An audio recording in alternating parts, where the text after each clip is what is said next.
di antara 7 komunitas yang mendapatkan naungan Allah di akhirat kelak. Dibilang suaranya bagus ya, bacanya fasih ya, tajwidnya bagus ya, apalagi tuh.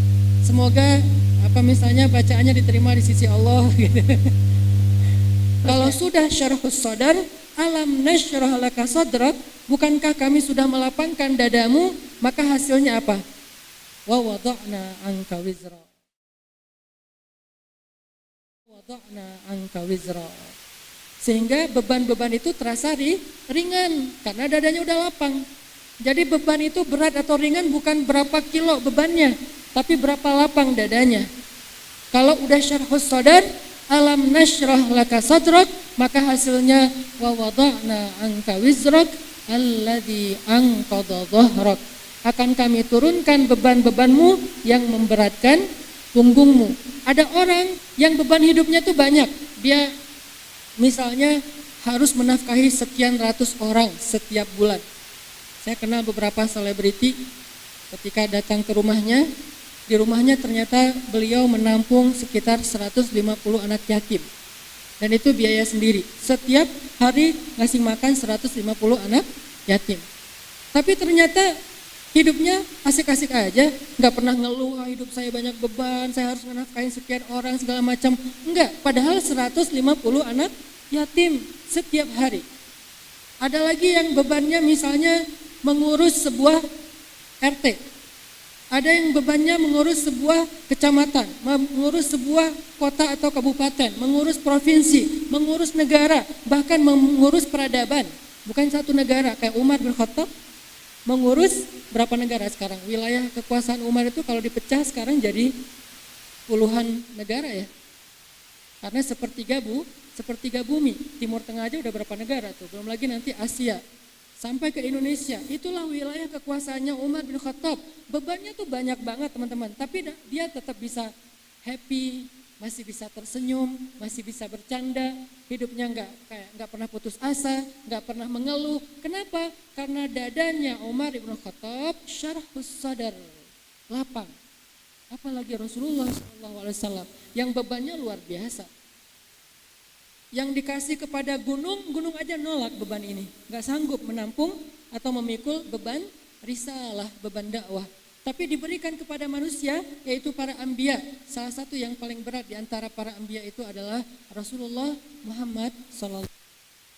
Sehingga dikenal dengan istilah ulul azmi, yang memikul beban dengan ketangguhan dan keteguhan yang luar biasa. Kenapa Nabi ada adegan tersenyum? Banyak malah senyumnya beliau ya. Gak pernah mengeluh, gak pernah putus asa, gak pernah naik atas tower terus loncat. Kenapa? Karena lapang dadanya. Kenapa kita dengan masalah sepele, cuman satu haters doang, cuman satu komen yang gak nyaman doang di sosial media, berlanjut jadi kemana-mana. Jadi perdebatan yang gak selesai-selesai, kemudian jadi saling ngeblok, hanya masalah salah ngomong dikit di grup, ada yang live grup. Kenapa bisa kayak gitu? Karena kita tidak syarhus sadar, sehingga masalah sepele buat kita menjadi nyesek banget, buat kita menjadi beban yang luar biasa. Ini artinya kebahagiaan kita, happiness kita dalam hidup teman-teman tergantung dari kelapangan dada. Yang kita coba pelajari gimana caranya biar dada kita lapang, biar dada kita itu nampung banyak masalah. Sehingga Nabi SAW bersabda, apa kata Nabi? Annasu ka'ibili mi'ah. Manusia itu seperti 100 ekor onta. Annasu ka'ibili mi'ah. Manusia itu kayak 100 ekor onta. La takadu tajidu fiha rahilatan. Hampir-hampir dari 100 ekor onta itu enggak ada satupun yang kamu temukan sebagai onta rahilah. Apa itu rahilah? Rahilah itu onta yang sanggup memikul beban yang paling banyak, itu rahilah. Kalau onta biasa namanya ibil. Ada nakoh, ada ibil, ada banyak istilah untuk onta, ada jamal, ada banyaklah istilah onta dalam bahasa Arab. Tapi disebutkan dalam hadis ini dengan istilah ibil. An-nasu ka'ibili mi'ah. Manusia itu kayak 100 ekor onta yang kerjaannya makan. 100 ekor onta yang kerjaannya minum, sekali minum itu berapa galon ya. Manusia itu seperti onta, kerjaannya cuma buat dirinya sendiri, hidup hanya untuk makan, minum, tidur, berkembang biak. Ibili mi'ah, 100 ekor onta. La takadu tajidu fiha rahilatan. Hampir-hampir dari 100 ekor onta itu nggak ada satupun yang rahilah. Apa rahilah? Yang hidupnya bukan cuma untuk makan, minum, dan berkembang biak, tapi hidupnya itu untuk memikul beban. Kalau yang 100 ekor onta tadi disembelih biasanya pas Idul Adha. Harganya berapa? Satu ekornya 40 juta. Ibil, satu ekornya 40 juta. Tapi kalau yang rahilah, satu ekornya 500 juta. Sehingga orang Arab, walaupun badui, walaupun pedalaman, jual 2 ekor onta itu bisa beli Alphard. Mereka punya ribuan ekor onta di padang pasir. Kelihatannya sih bukan orang kaya karena nggak punya mobil mewah ya. Tapi jual 2 aja dari ribuan ekor onta itu udah bisa beli Velfire.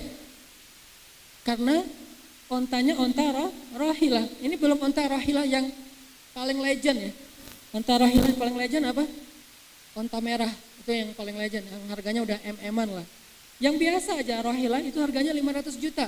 Dan Utsman bin Affan kalau lagi ada kebutuhan infak untuk dakwah, beliau kalau menyumbang onta itu bisa 1.000, bisa 2.000, dan itu semuanya rahilah. Kebayang nggak kekayaannya kayak gimana?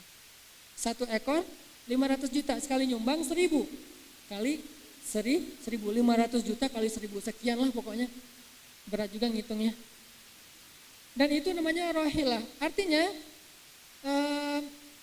ternyata yang berkualitas di sisi Allah Subhanahu wa taala itu bukanlah manusia yang sekedar diciptakan kemudian dia makan, minum, berkembang biak, setiap akhir pekan dia mikir kita jalan kemana ya, cuman mikirin diri sendiri, paling banyak bebannya cuman mikirin keluarganya, dia nggak sanggup hidup untuk orang lain.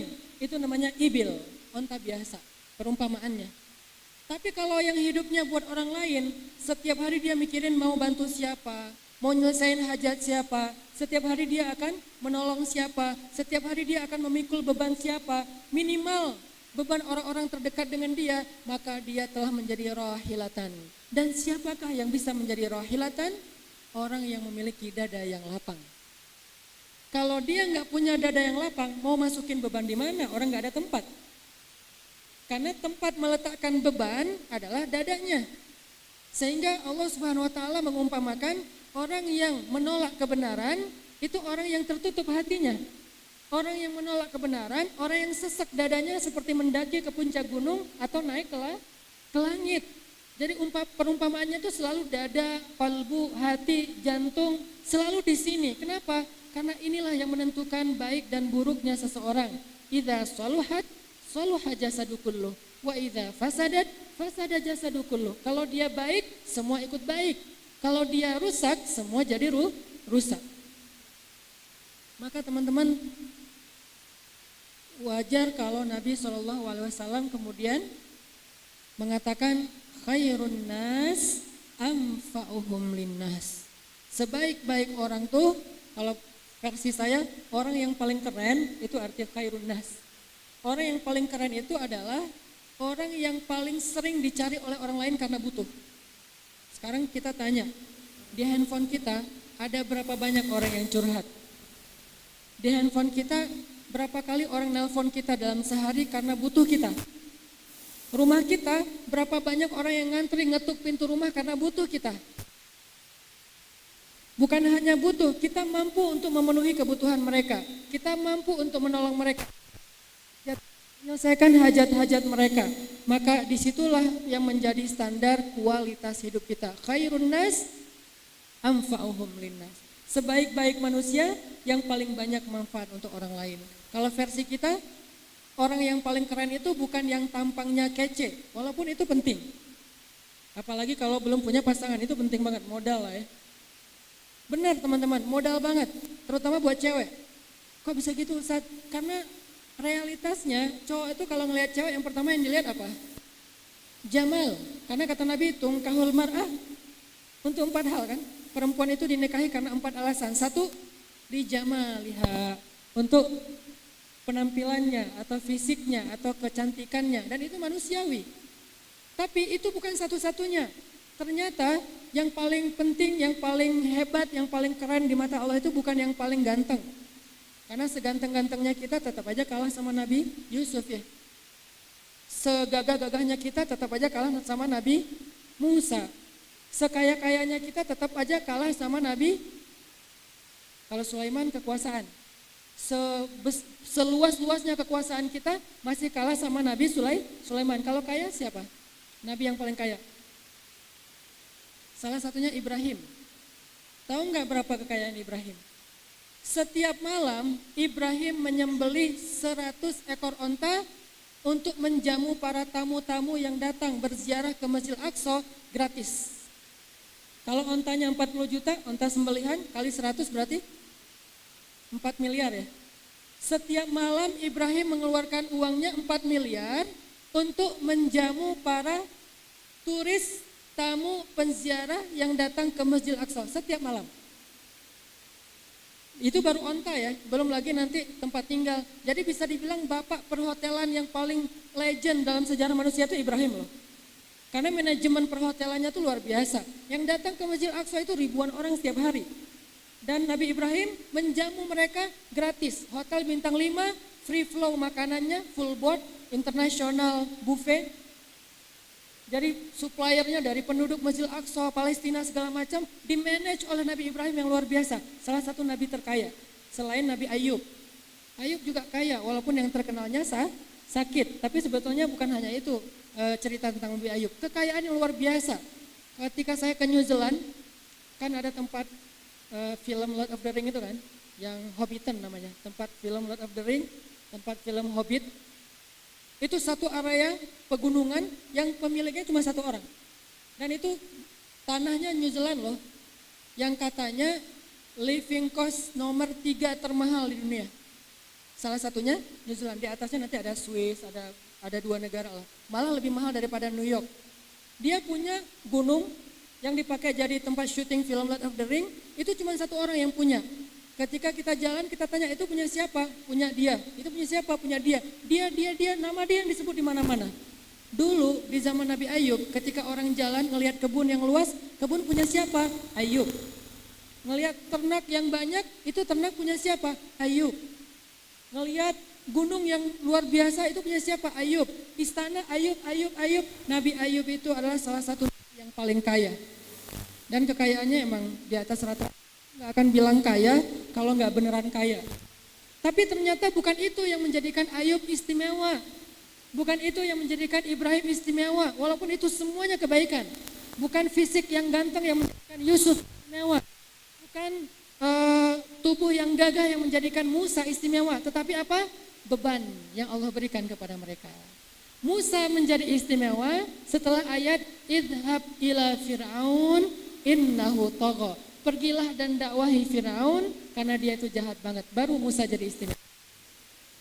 Kalau cuma mengandalkan tubuhnya gagah, maka Musa belum menjadi seorang yang sangat istimewa di sisi Allah.